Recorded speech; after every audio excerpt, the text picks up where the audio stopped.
As the sun sets this evening, road crews on both sides of the bi-state are still working to clear highways and interstates. However, for some drivers, that's coming a little too late. 5 on your side's Holden Krawicki joins us now along Route 3 in Sauget with details on the growing number of stranded drivers tonight. Holden.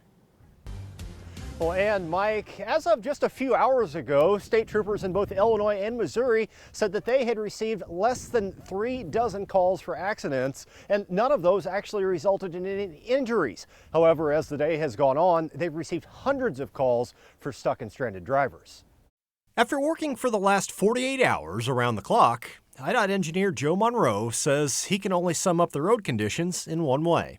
Starting to turn the corner. If we could get the winds to die down a little bit more, we could make some significant progress. However, he says that's leading to some unintended consequences. In areas where we've cleaned up, speed's picked up a little bit more than makes me comfortable. The speed limit is not a safe speed right now. While Corporal Dallas Thompson with the Missouri State Highway Patrol praised local drivers for taking the storm seriously.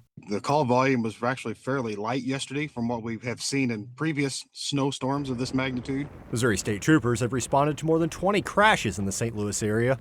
But the good news is no one was injured. But the issues we're seeing today is just stranded motorists, people getting stuck in the snow. Over a 12-hour period, Corporal Thompson said Highway Patrol received more than 220 calls from people stranded along local roads. MoDOT did a good job, I think, plowing the snow off the driving lanes, but then it pushes it all to the shoulders of the roadway and into the on-ramps and exit ramps of other highways. So people are trying to get on or off the highway and getting into that deeper snow and becoming stuck. Due to the sheer amount of calls they're receiving, Corporal Thompson says there's not much Highway Patrol can do to help.